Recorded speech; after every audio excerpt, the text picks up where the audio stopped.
It's your boy Akinola Disu and Chuck T's. And this is Driving While Black Podcast. Thank you for riding with us once again. We in beautiful, sunny Los Angeles, California.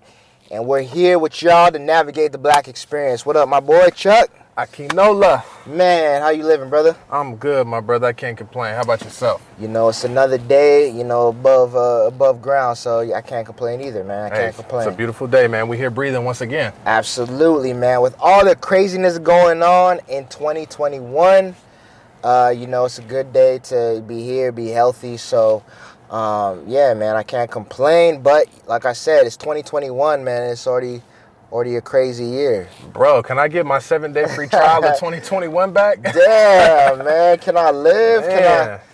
Man, it's crazy already. I thought we was going to go into 2021, new year, new energy, new vibes. New me, new president, new administration. We going to be good. The vaccines is here. You know, we thought we going to get saved.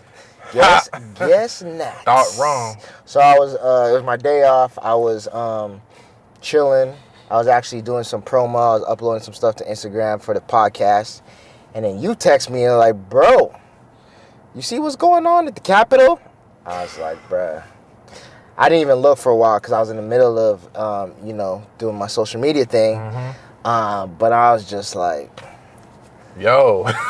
What now, bro? Like, what could it be? At the Capitol? Like, what? What happened? Bro, I'm like, why are y'all rioting and doing all this crazy stuff? Aren't y'all the one that was kind of on Black Lives Matter's head about, destruction of property and breaking windows and trespassing? And now look at it. It's crazy. But before we get into all that, the beginning of 2021, the craziness, we just want to again reiterate, what we're all about, man. Why we started this platform, why we felt it was important to, get on here and talk to our people and, bring light to some of the issues like the one that we just witnessed a few days ago. So, we started this platform to, again, talk to our black and brown people about what's going on in our communities, whether good, bad, or otherwise. We think it's important to continue these conversations and have these outlets where we can air out our grievances,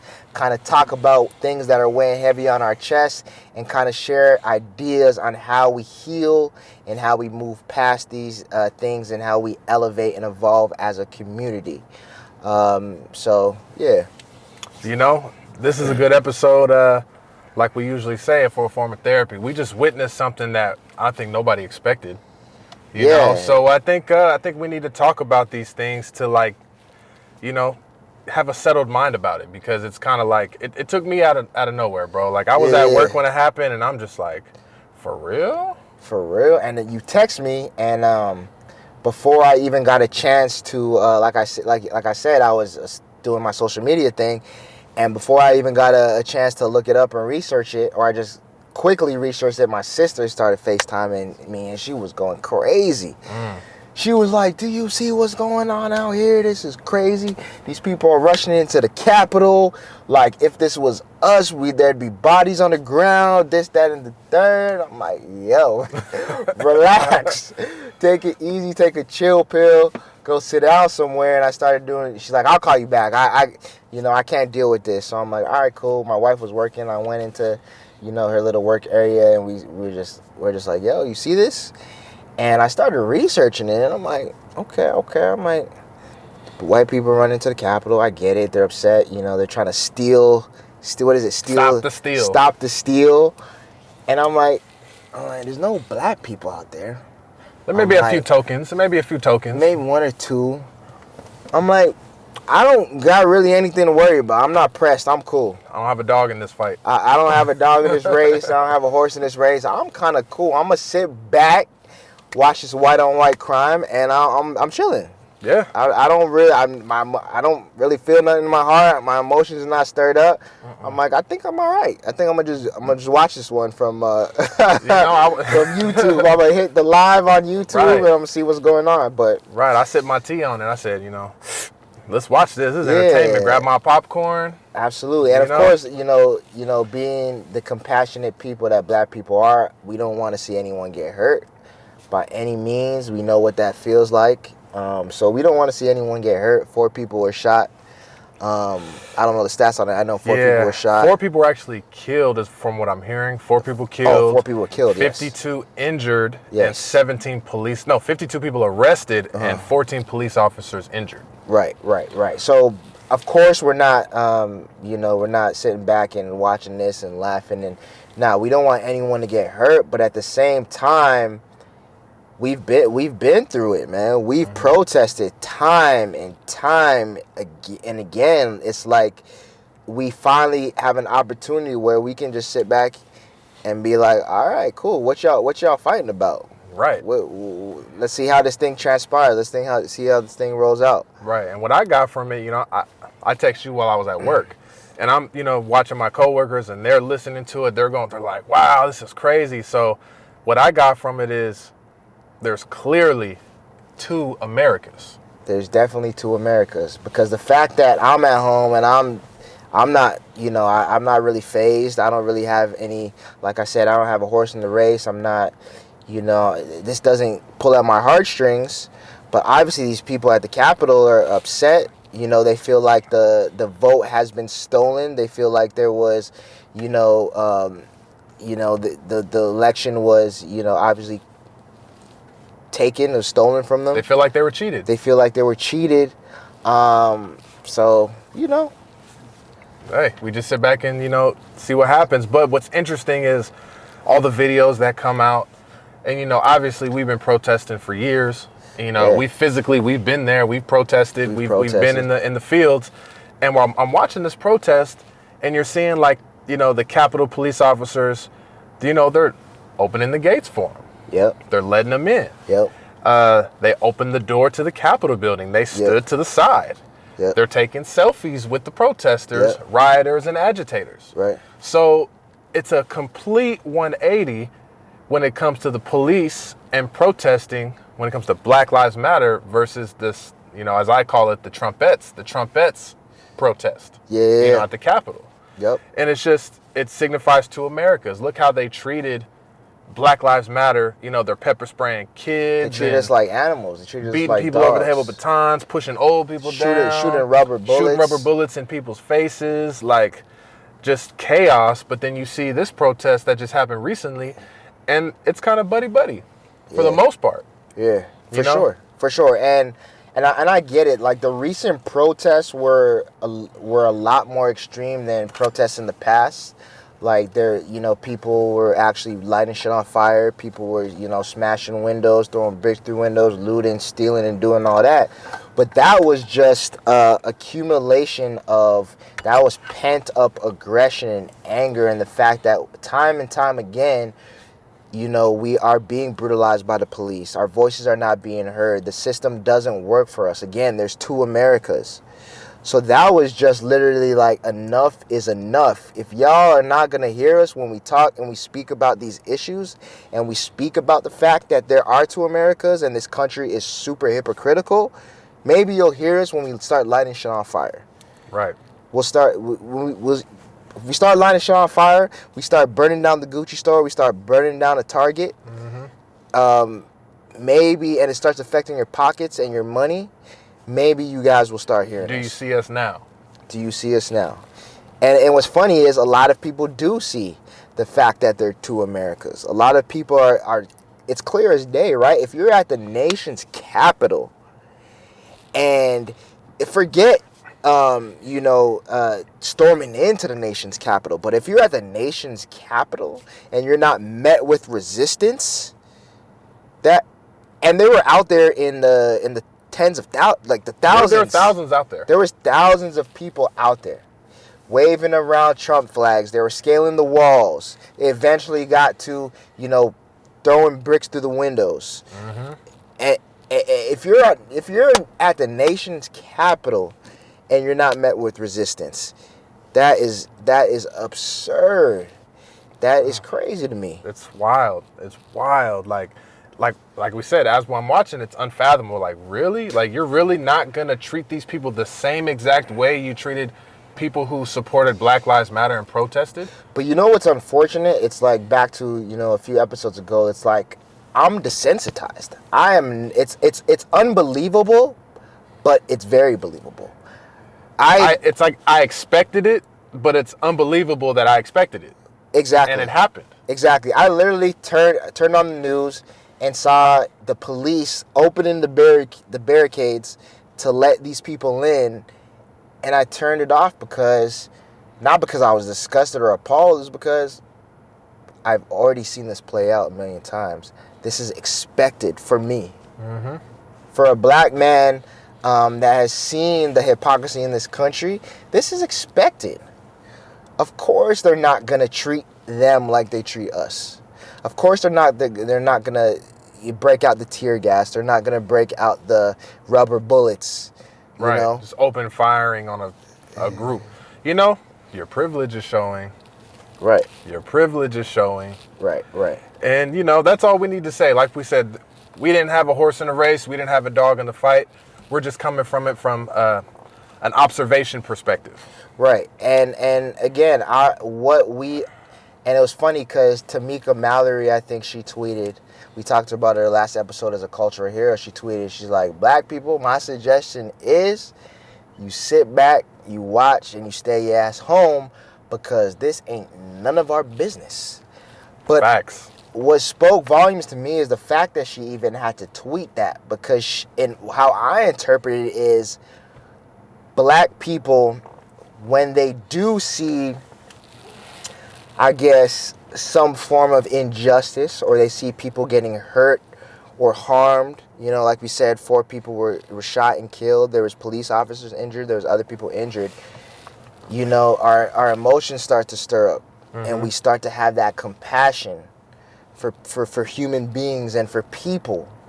Yes. And we might, even though it's not our fight, we might want to start speaking up about it. We might even go to the extent of joining these people.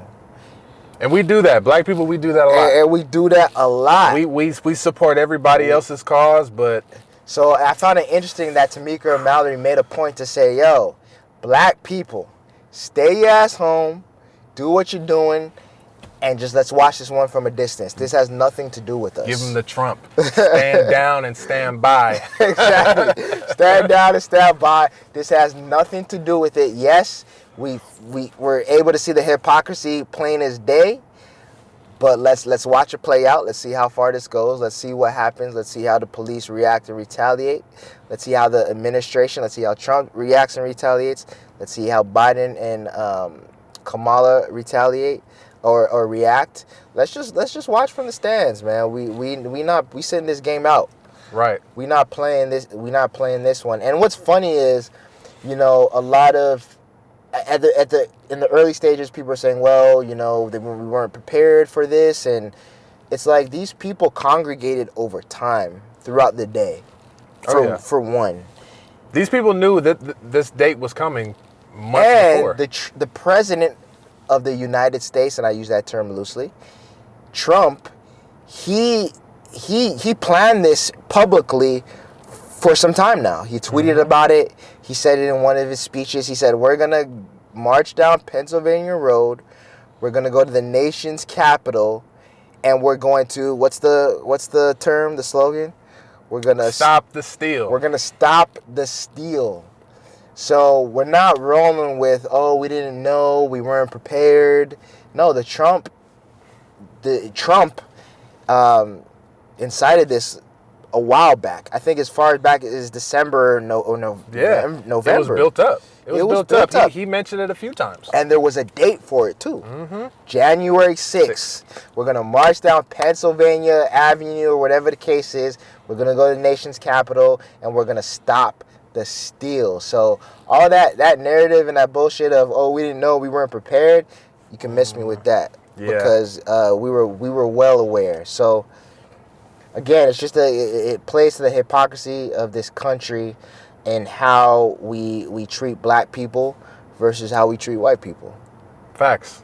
Big facts. And it's interesting, as you know, the protest / riot / trespassers / traitors, as I've been hearing in the media. Terrorists. Interesting label, right? I haven't heard that label I heard. I don't know if it was CNN. I heard them say thugs. I think that she said thugs. She called them thugs. I was like, oh, duh. Okay, thugs. Okay. All right. That's a new one. That's a new one. Usually that's reserved for us. Right.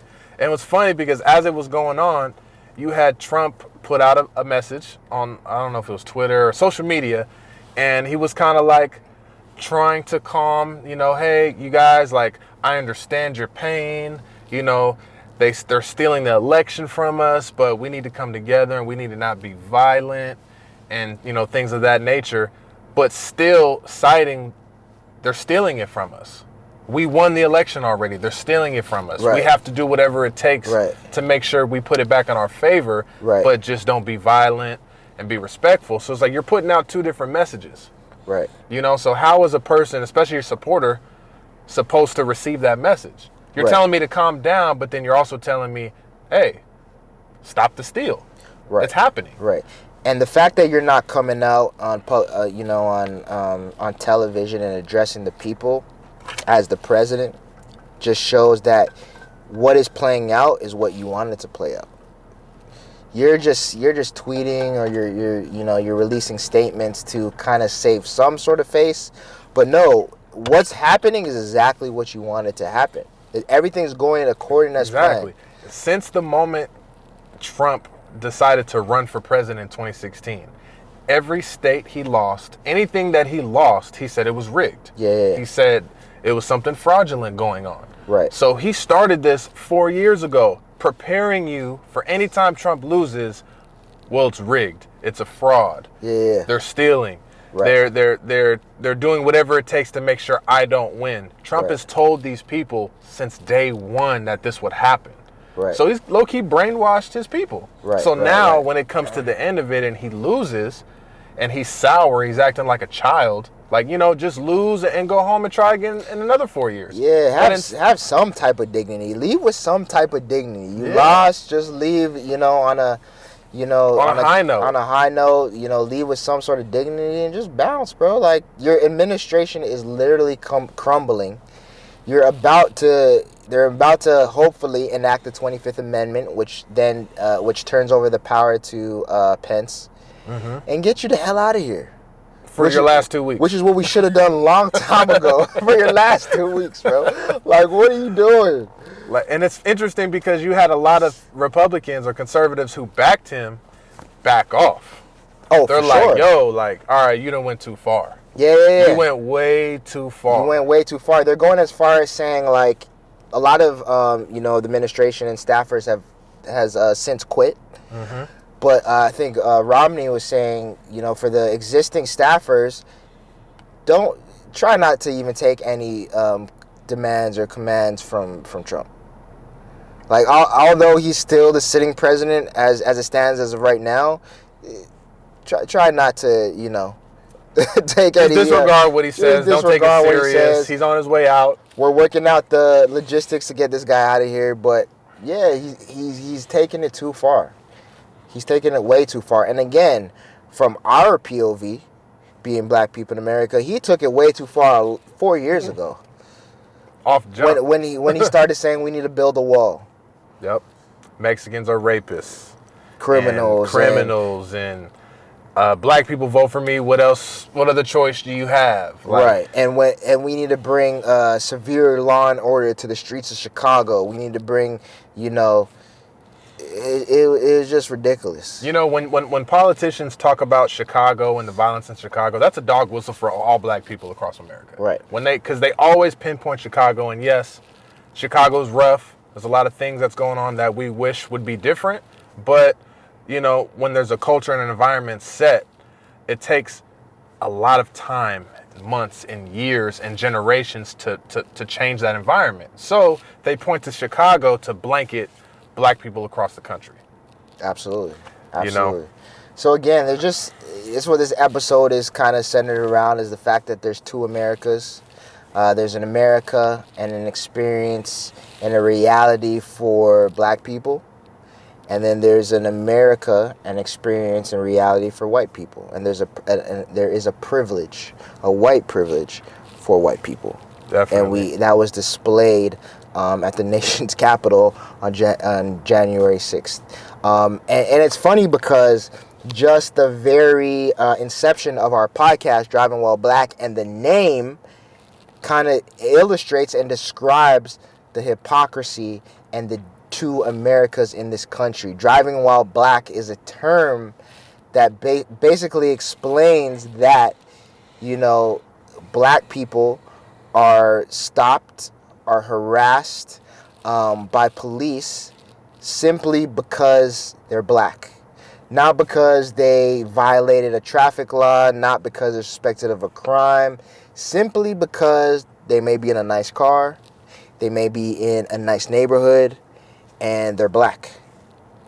That's literally what Driving While Black is. That's it. And it's just funny that we're talking about two Americas now, and the inception and, the whole premise of this podcast is that, there's two different Americas. Yeah, it's crazy because that's what we're about.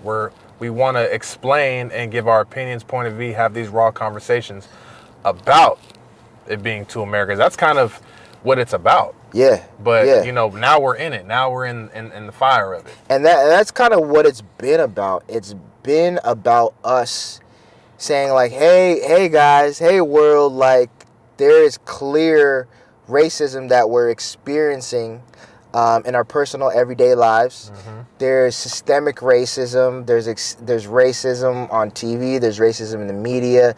There's racism in the education system. There's racism in law enforcement. In the justice system. There's racism everywhere.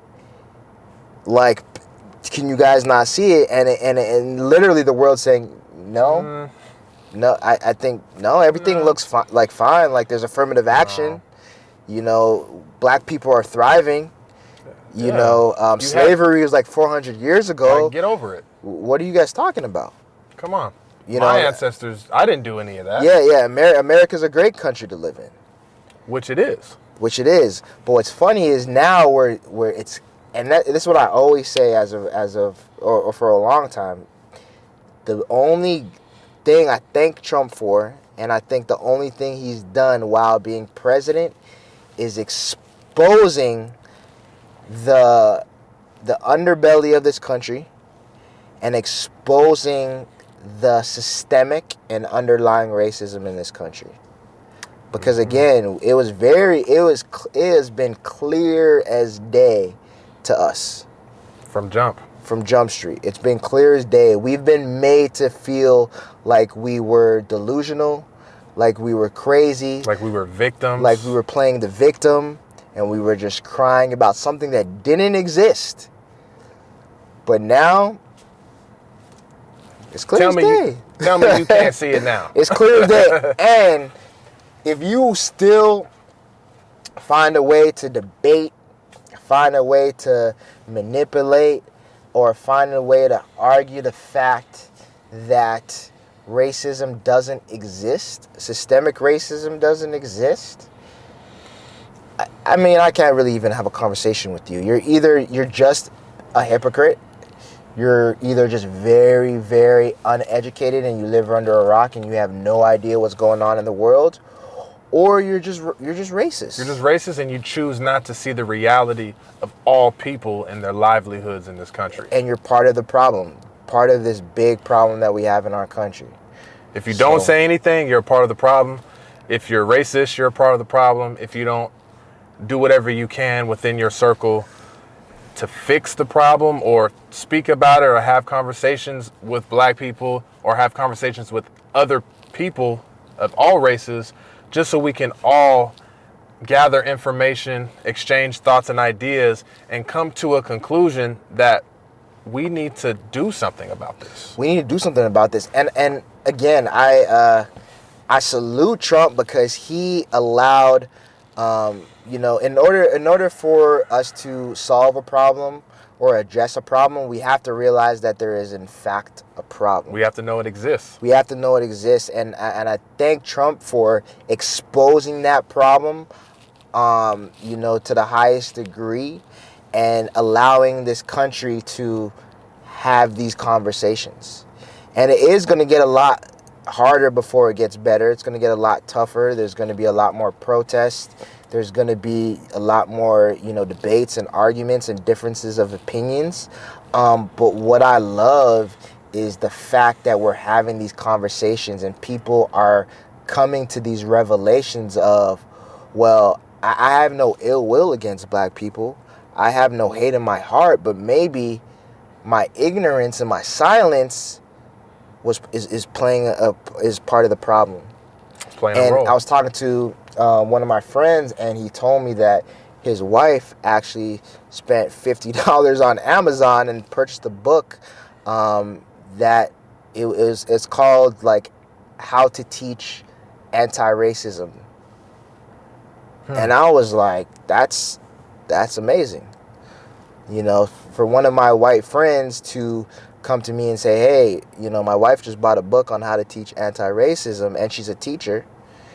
And this is part of her way of contributing to a solution and having us move forward in a positive direction. She's going to not only teach this to her kids and her other family members, she's going to actually teach this to her students. That's huge. And I thought that was huge.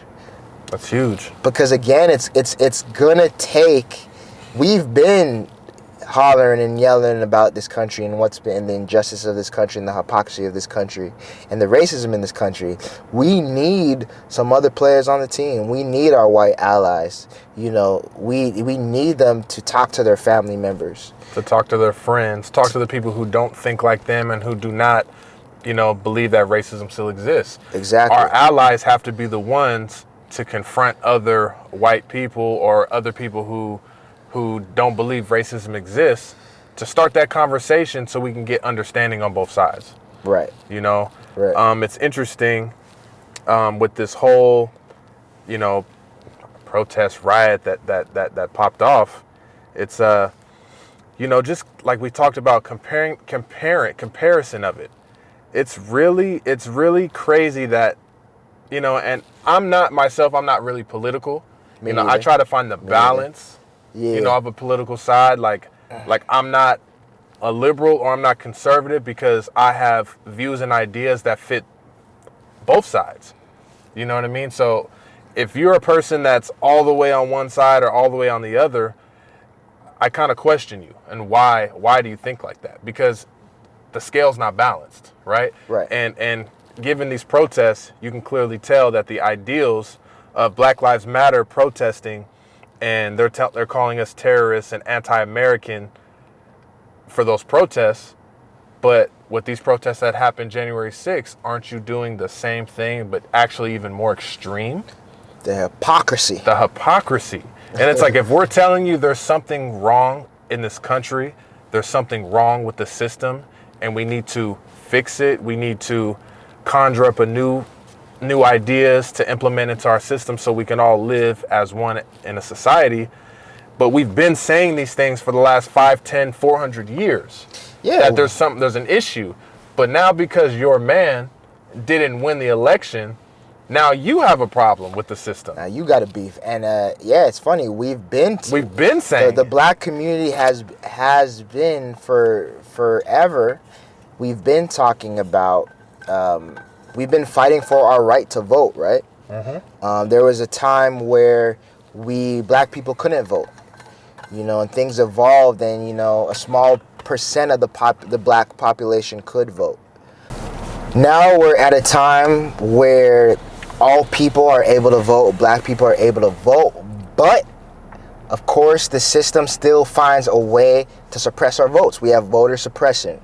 We have gerrymandering, which, finds ways to stop black and brown people, poor people, young people from voting. And, Stacey Abrams, who's, I'm kind of upset we didn't mention her last episode as one of our cultural heroes, but she's actually been, voted as 2021's Woman of the Year. Oh, wow. By Vogue magazine. 2020 or 2021's Woman of the Year, because she has been a longtime activist in regards to voter suppression. Okay. And she's a big reason why Georgia was flipped from red to blue.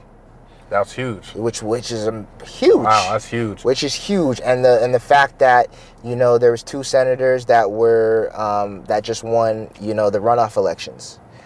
It's actually it's a Jewish man and a black man. Yeah, so a Jewish man who was the first Jewish Senate in Georgia. The youngest Senate. And the youngest Senate, he's 33. Yeah.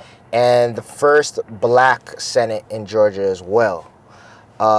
And Stacey Abrams has a big part to play in that, a huge part to play in that. And, part of the reason why, when we're talking about voter suppression and we're talking about these Trump supporters that feel like the election was stolen from them, there was actually evidence in when Stacey Abrams in 2018 was running for governor of Georgia, there was evidence that was found that there was voter suppression. That at the last minute, I think 340,000 people were stopped from voting due to some type of like technicalities. And this is something that she's been, and since that time, I think even before then, she's been speaking out about this. She's been speaking out about the fact that black people, brown people, poor people, young people, their votes, don't make it through. They don't end up counting for whatever reason. A lot of these areas where it's, a heavy, black population or a poorer population or a Democrat population, the lines tend to be a lot longer. Voters stand, in lines upward of 5 hours. There's different technicalities. I was watching a clip of a documentary, and this voter finally got to the line to vote, and they're like, "Oh, you already voted," and they're like, "Well, no, I didn't vote. I think I would remember if I voted or not." They're like, "Oh no, you already voted. Sorry, you can't vote again. There's nothing we can do," and turn them away. Wow. So there's a lot of these systemic things that even though black people are allowed and able to vote, they still deter us and they still stop us from voting. And I found it interesting. I was reading a Vogue article, and they were interviewing Stacey Abrams, and she talked about in the 80s, she's originally from Mississippi, and she was a Girl Scout. And she was literally chosen by, Girl Scout officials or whatever to represent her chapter in Arizona. And there were people, in the Girl Scout community that were upset that a black woman or a black girl at the time was going to be representing the Girl Scouts. In the 80s? In the 80s. In Arizona? In Arizona. Wow. So they went as far as messing with her flight reservations so she couldn't make it to the conference. Wow.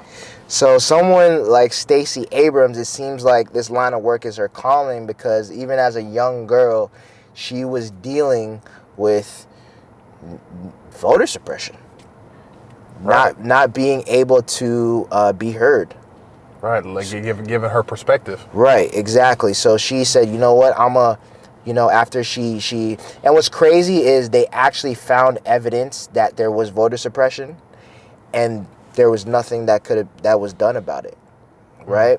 So she ended up losing the election, but she, said, you know what, I'm a do whatever's in my power to make sure this shit don't happen again. And that's exactly what she did, man. She rallied that state. She rallied her people and said, nah, this ain't gonna happen. Our voices are gonna be heard. We need to get out to the polls. Young people, poor people, black people, brown people, all people. We need to get out there. We need to vote, and we need to make sure our voices are heard. She created 2 different voting initiatives where she made it, very easy for people to vote. And she got around the technicalities and all of that. And that she played a huge role, an instrumental role. She led the charge in flipping Georgia.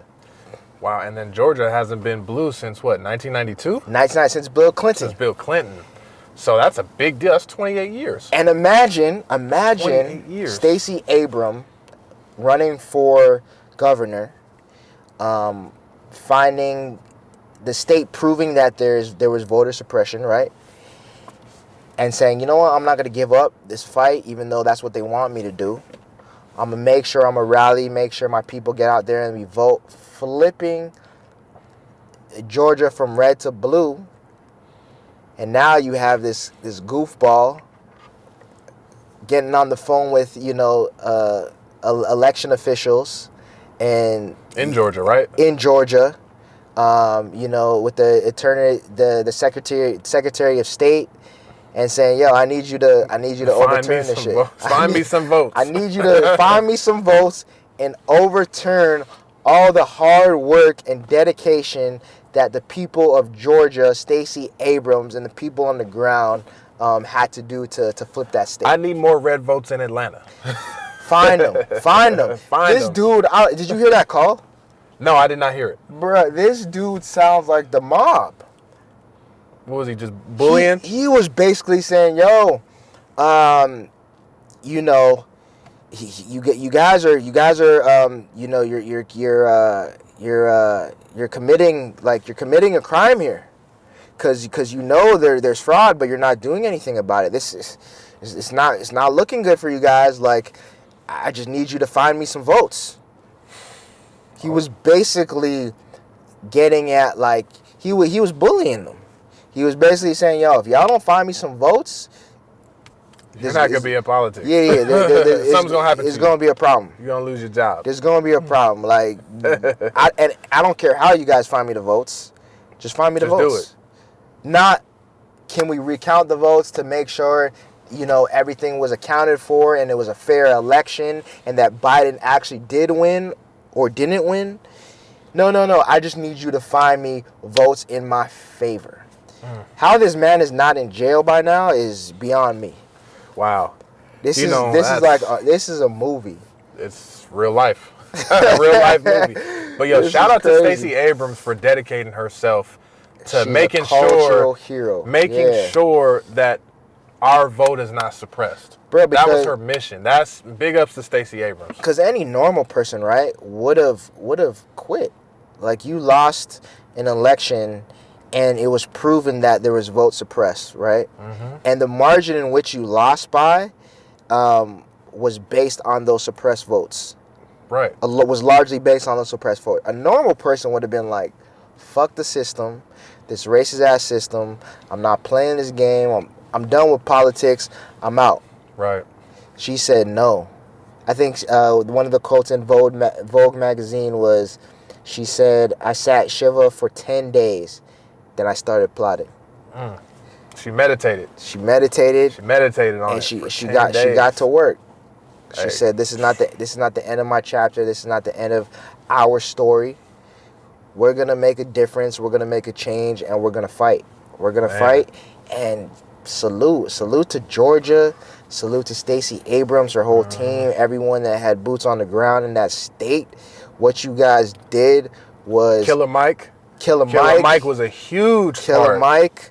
T.I., all the people in Georgia, man. You guys did y'all thing. You guys made history. Salute to all those brothers and sisters you guys, down there and Stacey Abrams, we miss you. We left you out on last week's episode about cultural heroes, but you are definitely a cultural hero. So we just wanted to, salute her on that. But on top of Stacey Abrams, like, the big thing this year was mail-in ballots, right? Right. And mail-in ballots kind of helped voter suppression. Okay, so maybe I walk up to the polls and I got to wait in that line for 5 hours, and now you're denying me once I get there. Right. But now, due to COVID, I could just mail in my ballot. Right. So now you can suppress my vote because I sent it. It's going unless you do something with the U.S. mail system, which Trump tried to do. What they were trying to do. What he tried to do. Try to still suppress the vote. But in the end, when those ballots came in through mail, it shot Biden up. Mm-hmm. So this round, we found a way to kind of get around voter suppression. Oh, for sure. And man, we just got to keep fighting, man. We got to find ways around the system, not give up on the system, because there's ways we can still engage. The only way to beat the system is engage in the system, put people in place, make changes, and change things from the inside out. We just saw it in Georgia. We have two senators. Well, we have two Democratic senators. Right. One being black. We've made history. The Democrats control the House, which is huge as well. So we just gotta, the system does work, but we gotta know that there's some people in the background trying to, suppress us. Right. So like you said, engage, vote locally, vote your president in, whatever the case may be, but just get active. You gotta have get a active. voice. You gotta Speak have a up. voice. Give your opinion. Have conversations with people. Right. Talk to your family. Talk to your friends. Talk to the people that don't have your same viewpoint, so you guys can kind of find a common ground. Yeah. Maybe you guys are more alike than you think. Exactly. Because that's what they want us to do. They want us to disengage and not vote, not get out there and have these conversations with our people. They want us to be on polar opposite extreme ends. Exactly. And in reality, I believe the new silent majority is in the middle. The silent majority used to be the conservative right. They would just kind of sit back, let the liberals go crazy. Right. But I believe the new silent majority are the people that share ideals from both sides and are not side choosing. They're looking at the facts. They're looking at what's going on, right, what our future looks like, what's happened in our past, and find a common ground that makes sense for all people. I feel like those people that have those ideals are the silent majority. Right. Absolutely. I agree with that. And so let me ask you a question. Trump is getting the hell out of here, whether he gets impeached or, we just wait, couple more weeks till, Biden and Kamala get sworn in. Either way, he's out of here, right? Mm-hmm. So that ends 4 years of Trump and the Trump administration. Do you think we stop seeing Trump flags being waved around? No. Okay. I think Trump flags, they're at least going to be here to stay for the next 4 years. Okay. Why? It's interesting because for the voting this year, you had 75 million people vote for this man. Right. Even though Biden had the biggest turnout in votes in U.S. history, right, Trump was number 2 in turnouts in votes in U.S. history. But Trump lost. He did lose. Trump lost, and whether you feel like the vote was stolen or the election was stolen or not, the fact is he's no longer going to be our president. We have a new commander-in-chief, which is Joe Biden. We have a new president. So I guess what I'm getting at is it seems like these Trump flags signify more than him being the president of the United States. It seems like these people, these diehard Trump supporters, are using these Trump flags and waving them around as a means to signal or signify something else, to be divisive and illustrate hate. So if I'm picking up what you're putting down, Okay. Are you saying is the Trump flag the new Confederate flag? Pick it up, man. That's what I'm saying. Man, you know what? From the outside looking in, the Trump flag is resembling and gearing towards being the new Confederate flag. Because face it, the Confederates lost in 1865. Right. But for some reason, you have an asshole that was in the Capitol waving the Confederate flag Right. today. Alongside the Trump flag. 165 years later, the losers of the Civil War are still waving the Confederate flag. The descendants of the losers are waving the Confederate flag. So that lets you know the ideology was passed down.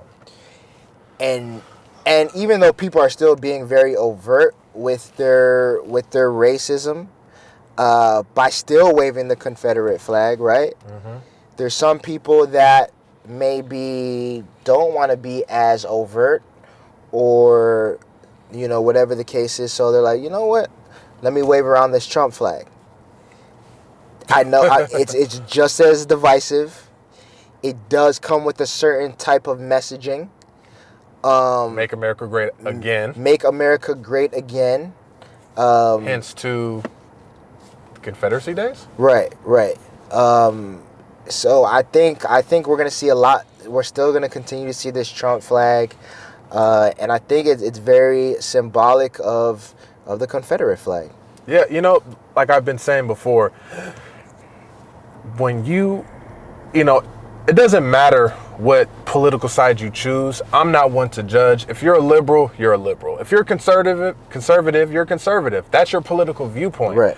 But when you become a fanatic of the individual, right, that supersedes that transcends politics. Right. You're just a fan. Right. You're willing to probably tattoo Trump on your body at this point. You're just a fan. Right. And when it comes to the fandom of Trump, it's like, yo, he lost. Yeah. Your man's lost. Bow down gracefully and try again in the next 4 years. Right. But the fact that you're continually pushing his message, listening to the voter suppression, and you believe all the bullshit he's saying. Like, yo, he's been saying this for 4 years. He's been saying that the shit's rigged for 4 years. So he's setting himself up. If I lose, it's because of this. Right. So he had a built-in excuse from the jump. Right. And some conservatives fed into it. Right. They believed it. They absorbed it, and to this day, they're still fighting for this man when he lost. Right. So like you said, this flag is still going to be waved, I believe, in the next 4 years. Mm-hmm. It looks now that the conservatives are kind of, backing away from him. So I don't know if he'll actually get the opportunity to run again because of the shitstorm he created, and he just literally divided the country. I think he'll be in jail somewhere. He should be in jail. He's not going to be able to run again. I don't think so. How can you be the leader of the free world and divide your country and incite storming the Capitol, storming federal grounds? Him himself had a tweet in July this past year talking about Black Lives Matter, saying, hey, if you trespass on federal grounds, that's an automatic 10 years in prison. Right. So, Mr. Trump, I hope that applies to the people you incited to storm the Capitol building. Just get him out of here, man. We're done. Kick the bucket. Let's go. We're done with him, man. We're done with him. Let's go. But, yeah, man. And I think, and that's just our POV, right? I feel like the Trump flag, and maybe we're being a little bit extreme in regards to comparing the Trump flag to the Confederate flag, but from our POV, you have to understand Trump's messaging and stance comes with a lot of hate. A lot of dog whistles. It comes with a lot of dog whistle. It comes with a lot of hate for the black and brown community. Him saying he's going to build a wall. He's been saying that from the inception of his campaign. Him saying he's going to send in, the National Guard to Chicago and take care of the violence. That is a direct attack on the black community. So when people like me and you, when black people see people waving the Trump flag around, that we feel like that is attack on us, attack on black people, attack on our livelihood, because this is what this man has rallied behind. Mm-hmm. About the criminalization of black and brown people. Yeah. When you see that flag, when you see it on that truck, and you see that truck driving by, you get uncomfortable. You start to think, well, are you just a Trump supporter? And is it just your political stance? Or do you side with, a lot of the racist stances he has as well? And are you ultimately racist? And that's what we see. And that's what we see similar to when we see the Confederate flag. The Confederate States were for slavery. While the northern states were trying to abolish slavery, the Confederate States were for slavery. So the fact that you're still, even though you lost the Civil War, you're still waving around the Confederate flag, that must mean you're still for slavery. And you could be consciously for, slavery or the oppression of black people, or you could be subconsciously. You're not even aware of it, but because of the stories and the things that have happened in your experience, you subconsciously have downloaded that, and you know what? You may not say it, you may not consciously think it, but it's deep down in you. You're like, yeah. Right. And what's crazy is I was talking to my wife Shelby, and she's from Atlanta. She's from Atlanta, Georgia, and I was just telling her because my friend sent me an article a while back. It was basically saying one of the southern states actually removed the Confederate flag or symbolism from their state flag.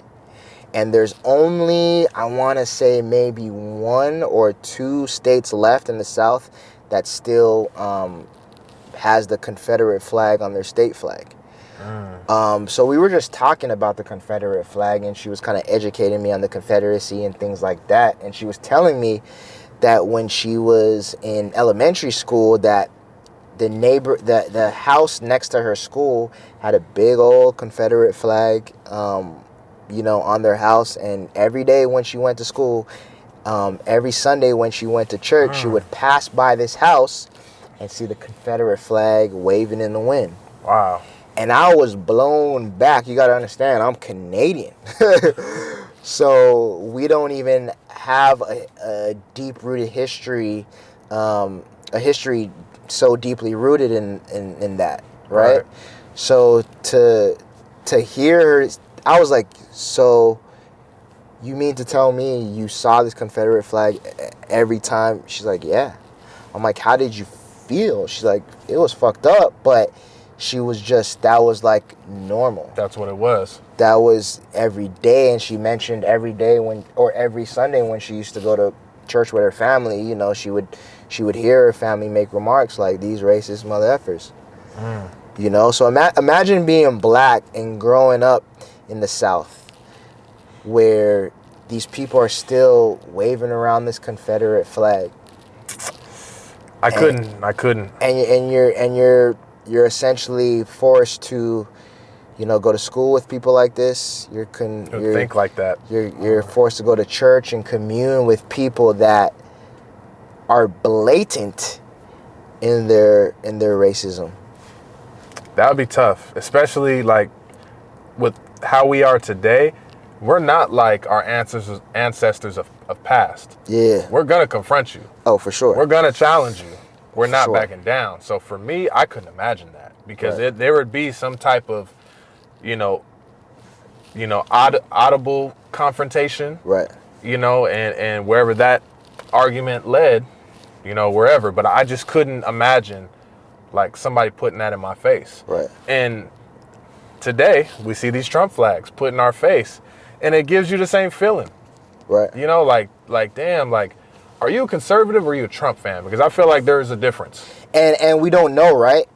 We don't. But now that he's out of office, we should know. We should know. If you're still waving it. Because if you're still waving it and he's not the president, what you waving it for? What are you trying to say?